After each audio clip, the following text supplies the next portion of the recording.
فرمائے. خصوصی خطاب آپ سے کریں گے امیر محترم اور باقی اراکین شورا. میں بس دو چار باتیں آپ کے ساتھ کرنے کے لیے حاضر ہوا ہوں. ہمارے قبلہ امیر محترم قائد ملت اسلامیہ صاحبزادہ محمد سعد حسین نذری صاحب نے جب اعلان فرمایا کہ 22 مئی کو ہم کراچی سے اسلام آباد کی طرف مارچ لے کے آ رہے ہیں، تو بہت سارے لوگ شورا میں سے بھی ہمارے ساتھیوں میں سے کئیوں نے اعتراض کیا کہ گرمی بہت ہے تو بہت پریشانی ہوگی اور کون آئے گا، جگ ہنسائی ہوگی، لوگ باتیں کریں گے، بہت سارے مسائل ہو سکتے ہیں. تو انہوں نے کہا کہ ہمیں بابا جی نے ایک بات بتائی کہ جب تم بات کہو تو اپنے آپ کو میدان میں پیش کرو، باقی پھر وہ پنجابی میں کہتے ہیں سائیں جانن تے دائیں جانن.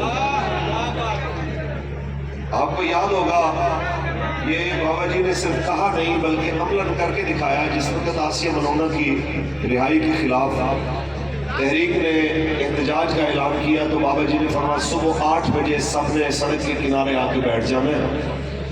فیصلہ اگر دین کے اصولوں کے مطابق ہو تو دعا کر کے گھر چلے جانا ہے، اور اگر رسول عربی صلی اللہ علیہ وسلم کی عزت کے خلاف کوئی فیصلہ آئے تو پھر آپ نے احتجاج کرنا ہے.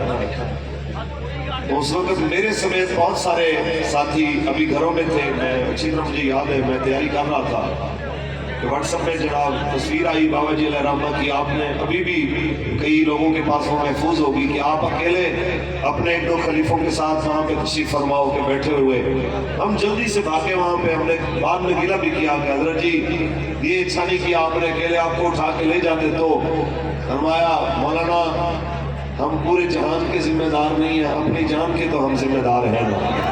اج بھی میرے بابا جی دی اچھا تے اج بھی میرے بابا جی دی، اج بھی میرے بابا جی دی، اج بھی میرے بابا جی دی، اج بھی میرے بابا جی دی. تو امیر محترم نے یہ فرمایا ہمیں لوگوں سے غرض نہیں ہے، میں اور میری شورا ریلے پہ بیٹھے ہوں، اتنا کافی ہے کہ ہم نے جو کہا وہ پورا کیا. باقی جس مالک کے دین کے لیے نکل رہے ہیں اور جس رسول اللہ کی عزت اور جن کی امت کی آسانی کے لیے نکل رہے ہیں، تو ہمیں بڑی امید ہے کہ اس پاک دربار سے ہمیں کبھی بھی جو ہے وہ ایسا جواب نہیں ملے گا جس سے ہمیں پریشانی ہو.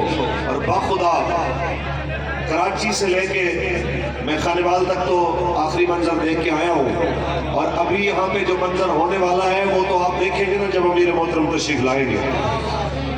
اور میں پوری ایمانداری سے کہہ رہا ہوں، آپ کو ایڈوانس بتا رہا ہوں کہ میاں چلو کی سرزمین میں کسی مذہبی کسی سیاسی جماعت کا اس طرح کی آمد ایسے موسم میں نہیں دیکھی ہوگی جس طرح آج حضور کے غلاموں نے منظر پیش کرنا ہے. انشاءاللہ آئیں جی. بات اتنی سی ہے، لوگوں کو مسئلہ ہے کہ ان مولویوں کا سیاست سے کیا کام ہے. آپ کے علاقے میں شاید نہ کہتے ہوں، لاہور میں کہتے ہیں، تو میں چلو جواب دے دیتا ہوں. وہ جی مولویوں کا سیاست وال کی کام ہے. میں نے کہا جی جس آقا مولا کا ہم نے کلمہ پڑھا ہے اس کریم نبی نے عبادت بھی سکھائی ہے، سیاست بھی سکھائی ہے، معیشت بھی سکھائی ہے اور معاشرت بھی سکھائی ہے. اونچی بولے.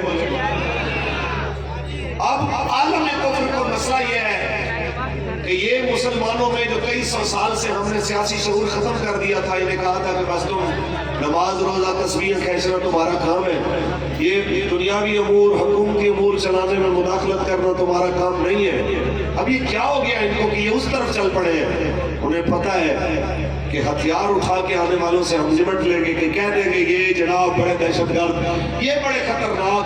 نہ یہ ہتھیار اٹھاتے ہیں، نہ یہ بندوق اٹھاتے ہیں، نہ یہ بم چلاتے ہیں. کراچی سے لے کے خانوال تک آتے ہیں، رستے میں کھجوروں کے باغ بھی آتے ہیں، آموں کے باغ بھی آتے ہیں. ایک آم نہیں توڑا جاتا، ایک کھجور کے جناب اعلیٰ درخت کو نہیں چھیڑا جاتا. اور رستے میں آتے ہوئے بازاروں کے بازار سے گزرتے ہیں، ریڑیوں والوں سے گزرتے ہیں. کسی ایک ریڑی والے کو کلیم نہیں ہے پورے رستے میں کہ کسی نے ایک آڑو جناب اٹھا لیا ہو بغیر اجازت کے. ایک ہوٹل پہ کلیم نہیں ہے کہ کسی نے دال روٹی مجھ سے بغیر پیسے دیے کھا لی ہے. تو یہ بڑا خطرناک ہے عالم کفر کے لیے. ہم انہیں بتانا چاہتے ہیں یہ سارے مولوی نہیں. تو یہاں پہ اگر کلین شیف کو بھی دیکھے گا، اس کے آگے بھی اگر اس طرح